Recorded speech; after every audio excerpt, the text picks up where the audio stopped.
ലോകത്തിലെ ആദ്യത്തെ turbo charge motor സൈക്കിളാണ് ഹോണ്ടയുടെ 500 CX.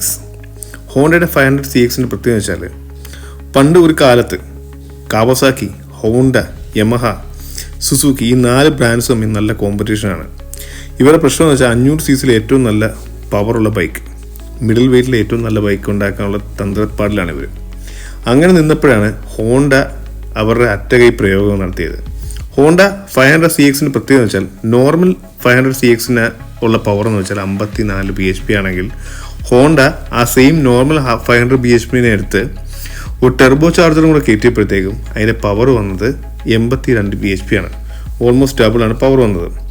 ഈ ഡബിൾ പവർ വന്നപ്പോഴത്തേക്കും പിന്നെ ഈ സെഗ്മെൻറ്റിൽ കില്ലർ എന്ന് പറയുന്ന പേരായിപ്പോയി. കാരണം വേറൊരു ബൈക്കിനും ഈ ഒരു 500 cc സെഗ്മെൻറ്റ് ആ ടൈമിന് പിടിക്കാൻ പറ്റത്തില്ല. പക്ഷേ അതിനകത്ത് വ്യത്യാസമുണ്ട്. നമ്മൾ ഹാർലി ഡേവിഡ്സൻ്റെയൊക്കെ എഞ്ചിൻ V12 ഇരിക്കുന്നത് സൈഡിലോട്ടാണെങ്കിൽ ഇത് ലോഞ്ചിറ്റ്യൂഡായിട്ട്, അല്ലെങ്കിൽ നമ്മുടെ കാറിൻ്റെ എഞ്ചിൻ കാണുമല്ലോ, കാറിൻ്റെ എഞ്ചിൻ എങ്ങനെ ഇരിക്കുന്നത് അതുപോലെയാണ് ഇതിൻ്റെ സിലിണ്ടർ അറേഞ്ച്മെൻറ്റ് ചെയ്തേക്കുന്നത്. മറ്റേ ഷാഫ്റ്റ് ഡ്രിവനാണ്, ചെയിനൊന്നുമില്ല. മൊത്തത്തിൽ അന്ന് കിട്ടാവുന്ന വെച്ച എല്ലാ ടെക്നോളജിയും ഉപയോഗിച്ചിട്ടുള്ള മോട്ടോർ സൈക്കിളാണ്. പറയാനായിട്ടാണെങ്കിൽ world's mass produce fuel injected ബൈക്കും കൂടാണ് ഹോണ്ട നമ്മുടെ 500 CX ടെർബോ. സോ ടെർബോയെക്കുറിച്ച് സംസാരിക്കാം. ടെർബോയുടെ കാര്യം പറയുവാണെങ്കിൽ ഇത് സംഭവം നടക്കുന്ന 1980കളിലാണ് നടത്തുന്നത്. 1980കളിൽ കാറിൻ്റെ ടെർബോ തന്നെ ഭയങ്കര വീക്കാണ്.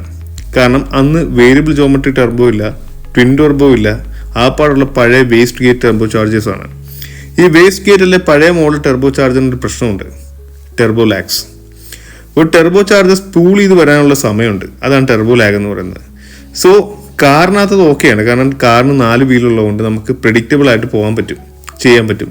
പക്ഷേ ഈ ഹോണ്ട 500 CX ടെർബോ ഒരു ന്യൂ റൈഡറിൻ്റെ കൈ കിട്ടിയാൽ മരണം ഉറപ്പായിരുന്നു. കാരണം ഈ ടെർബോ നമ്മളിപ്പം കൈ കൊടുക്കുമ്പോഴത്തേക്കും പെട്ടെന്ന് ഒരു ത്രസിപ്പിക്കുന്ന ആക്സലറേഷൻ ഈ ബൈക്കിന് തരാൻ പറ്റത്തില്ല. പകരം ഈ ബൈക്ക് ഒരു നോർമൽ ബൈക്ക് പോലെ ആദ്യമൊക്കെ ബിഹേവ് ചെയ്യുമെങ്കിലും ആ ടെർബോയുടെ സ്പൂളിങ് കഴിഞ്ഞിട്ട് ടെർബോ ചാർജർ അങ്ങോട്ട് ഫോഴ്സ് ഇൻഡക്ഷൻ അങ്ങോട്ട് വർക്ക് ചെയ്യുമ്പോഴത്തേക്കും വണ്ടിക്ക് മുടിഞ്ഞ പവറാണ്. പവർ എന്ന് വെച്ചാൽ 52 നിന്ന് 82 വരും ഒറ്റയടിക്ക്. ആ വരുമ്പം ഉണ്ടാകുന്ന പവറിനെ ഒരു നോവിസ് റൈഡർ അല്ലെങ്കിൽ ഒരു ആദ്യമായിട്ട് ബൈക്ക് ഓടിക്കുന്ന ഒരാൾക്ക് ഒരിക്കലും ടൈം ചെയ്യാൻ പറ്റത്തില്ല. അതായിരുന്നു ഈ ബൈക്കിൻ്റെ ഏറ്റവും വലിയ പ്രശ്നവും. അതുപോലെ തന്നെ ഇനി എക്സ്പീരിയൻസ് റൈഡർ ആയിക്കോട്ടെ, അപ്പോഴും പ്രശ്നമാണ്. നിങ്ങൾ നല്ലൊരു വളവെടുത്ത് കഴിഞ്ഞിട്ട് പെട്ടെന്ന് നമ്മൾ സർക്യൂട്ടിൽ പോകുന്ന പോലെ കൈ കൊടുക്കുകയാണെങ്കിൽ ഈ ബൈക്ക് അപ്പോഴും പ്രശ്നമുണ്ടാകും. കാരണം അപ്പോഴും ടെർബോ സ്പൂളിംഗ് ഉണ്ട്. നമ്മൾ വളവിലെത്തുമ്പോഴത്തേക്ക് വണ്ടി സ്ലോ ചെയ്തിട്ട് കൈ കൊടുക്കുമ്പോഴത്തേക്ക് പെട്ടെന്ന് ബൈക്ക് കയറത്തില്ല. പകരം ആ വളവ് കഴിഞ്ഞ് കുറച്ച് കഴിഞ്ഞായിരിക്കും ടെർബോയുടെ കിക്ക് അങ്ങോട്ട് വരുന്നത്. ടെർബോയുടെ കിക്ക് വരുമ്പോഴത്തേക്ക്